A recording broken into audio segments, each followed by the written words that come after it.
وهي الأستاذة مريم بن فرش.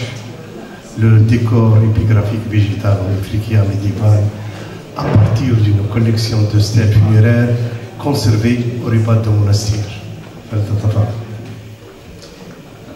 Bonjour, aujourd'hui je vais vous présenter mon intervention intitulée Le décor épigraphique végétal en Ifriqiya médiévale à partir d'une collection de stèles funéraires réservées au Ribat de Monastir. Les stèles funéraires constituent des traces les plus remarquables de la civilisation musulmane et lors de ma recherche sur celles conservées au Ribat de Monastir, j'ai pris conscience de l'important répertoire décoratif végétal qui orne le texte. Ce répertoire se distingue par des caractéristiques singulières et remarquables. Celles-ci résident dans la précision et la beauté de ces éléments ainsi que dans la solidité de fabrication. Donc ce répertoire décoratif est placé dans deux champs. Le premier champ, c'est le décor de support qui se partage sur les alentours sous forme des frises, des cartouches et des équations. Le deuxième champ, c'est le champ épigraphique, là où on trouve ces éléments décoratifs végétaux isolés ou bien attachés au caractère. Selon cette répartition, nous allons vous présenter les éléments décoratifs végétaux extraits de ces inscriptions. Commençons par les frises. Ce sont plus ou moins fréquents dans les stèles funéraires de forme prismatique et de forme quadrangulaire. Elles sont généralement composées d'un rinceau à tige sinusoïdale donnant naissance à des feuilles ou des palmettes symétriques ou des fleurs de lys et parfois un mélange de plusieurs motifs comme celui de la stèle Neocé. Pour les équations, il orne la surface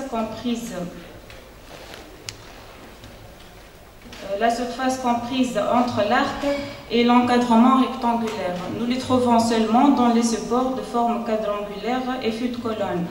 Ils sont composés d'une tige curviligne qui se diverge d'une fleur de lys centrale. Cette tige donne naissance à des feuilles, des palmettes et des palmettes. Son mouvement s'adapte à la forme de la surface. Les cartouches qui caractérisent les stèles prismatiques sont généralement composées d'un fleuron central inscrit dans une tige donnant naissance à des feuilles et des fleurs de lys. Sa composition parfois asymétrique montre l'adaptation du répertoire décoratif de la base à chacune des surfaces à décorer. Passons maintenant au décor de champ épigraphique. Le répertoire végétal de ces inscriptions a permis de repérer 10 éléments de base qui sont les feuilles, les rosettes, les palmettes, les rinceaux, les arabesques, les amandes et finalement les bourgeons.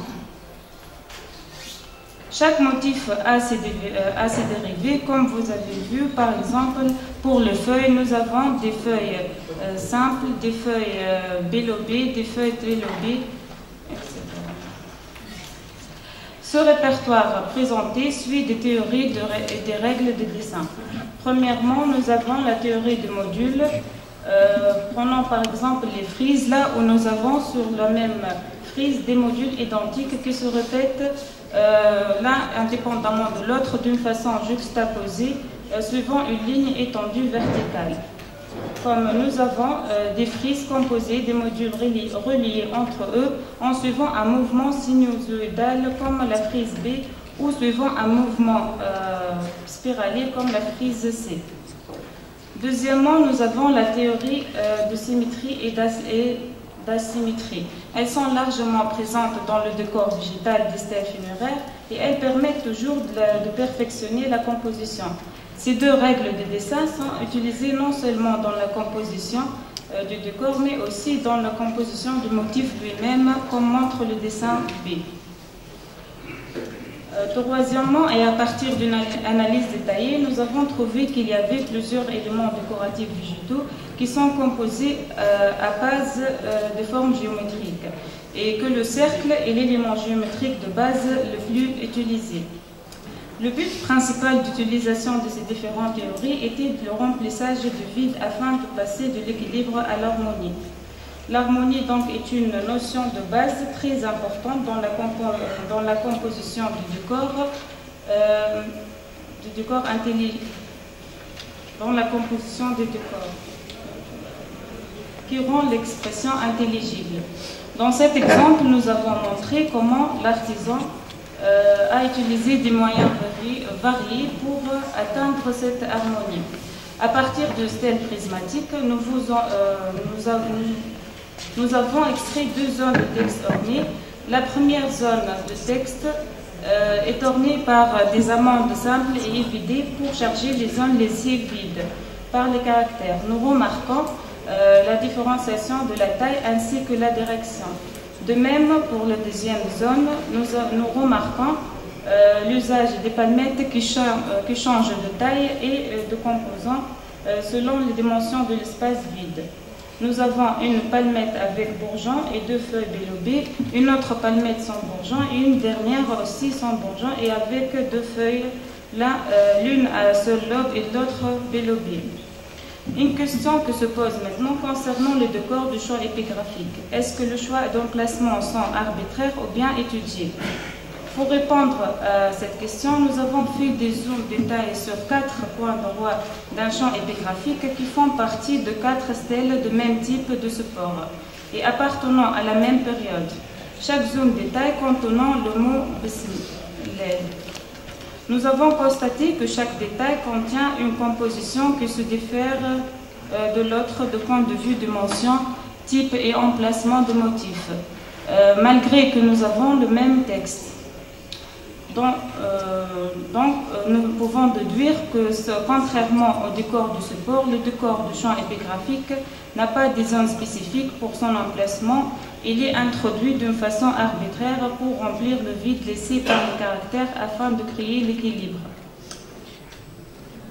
Conclusion, le décor végétal islamique fait appel à des théories qui traduisent les qualités intrinsèques de toute œuvre, comme l'ordre, le module, l'harmonie et la symétrie. Ces qualités sont celles qui considèrent le décor comme une partie considérable de beauté. Ce répertoire présenté sera un fil conducteur pour l'identification et la datation dans le domaine archéologique, mais en même temps, et à l'occasion de mois de patrimoine, ce répertoire présente une source d'inspiration et de création dans le domaine de la création artisanale qui a tombé dans l'imitation et risque de perdre son identité. Merci.